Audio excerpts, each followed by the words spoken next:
for a social relationship. Will we have expectations about what is the response that is desired, and in fact, it's simply a mystery. White lies.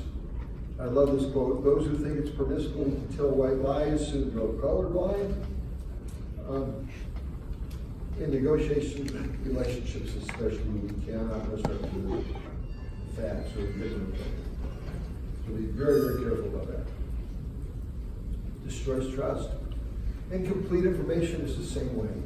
Incomplete information is often done to, I think the abbreviation for that, the acronym is CYA, cover your anatomy, or something else.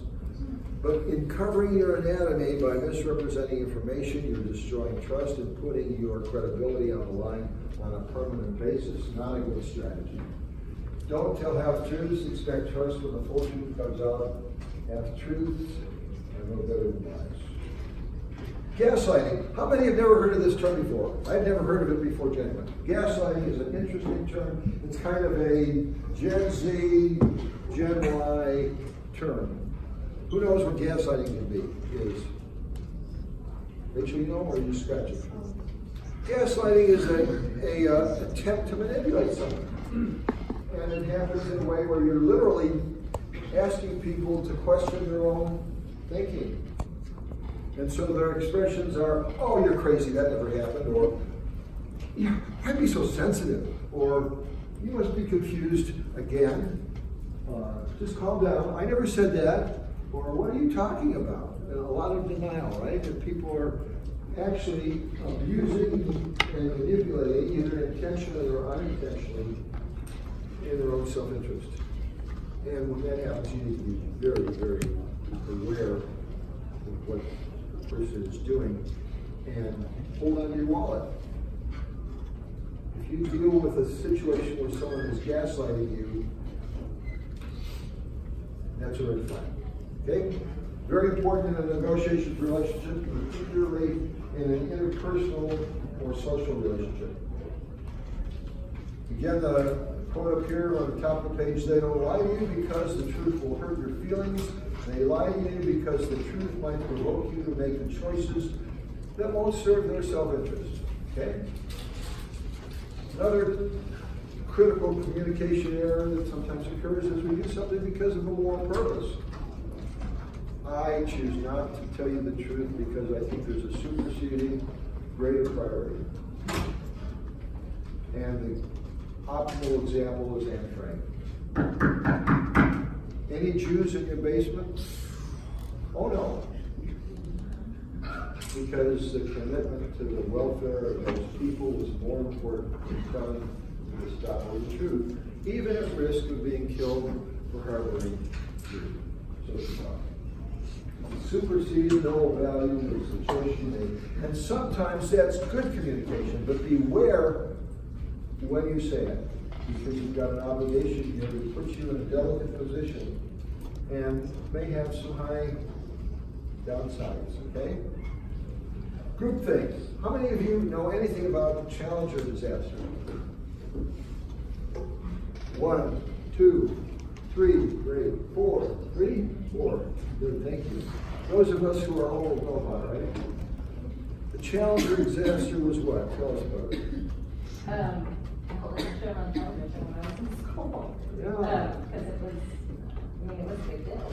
The Challenger going into space and then the fact that it exploded on national television and everyone watched it. Yeah. Do you know how the mistake was made? I don't know. Wasn't the conversion off?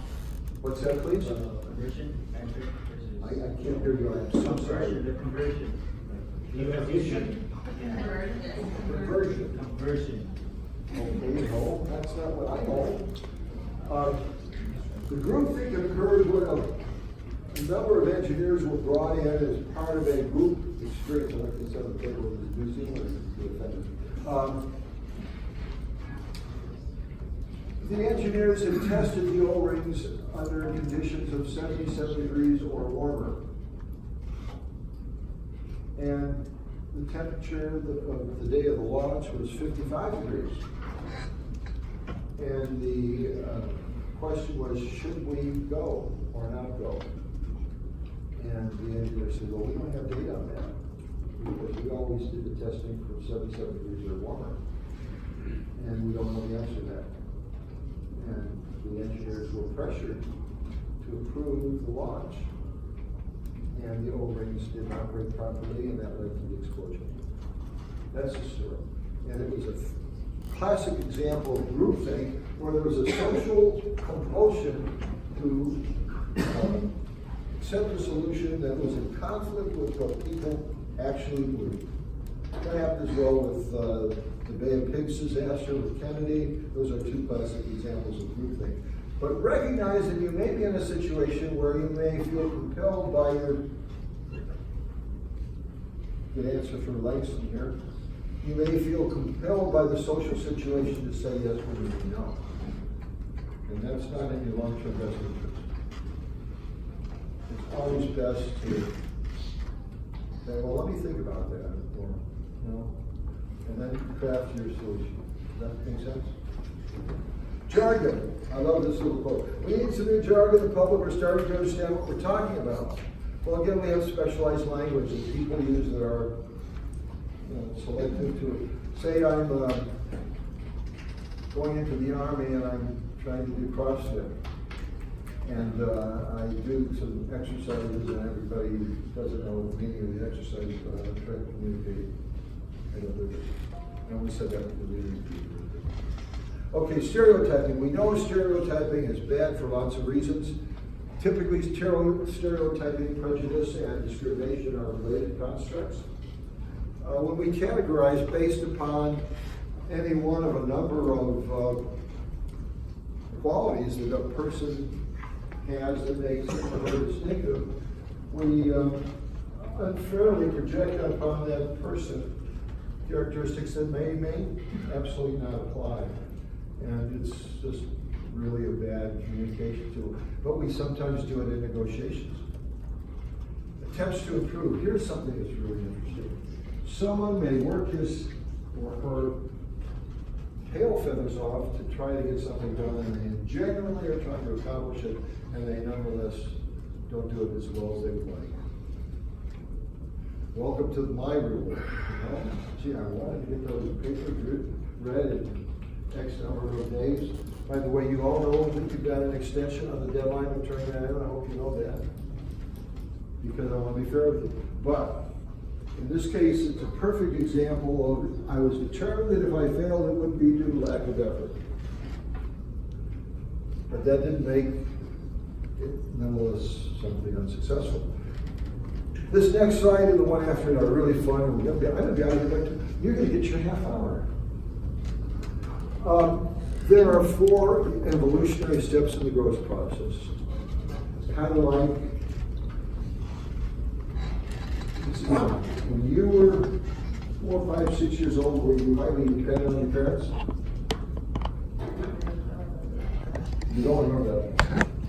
Can you project that for them? What do you know about 4-year-olds? Are they dependent on parents? I didn't live with my parents when I was 5 or 6. I would say I was probably dependent on my grandmother. On your grandma, okay, on grandma. Isn't that interesting? I used that was a perfect example of microaggression on my part. I apologize. Presumption that she was raised by her, not everyone was raised by their parents. I have a best friend who wasn't. Anyway, when we're first young, 2, 3, 4, 5, 6 years old, we're very dependent. What happens when we turn 13? Right? Realize how we're counter-dependent.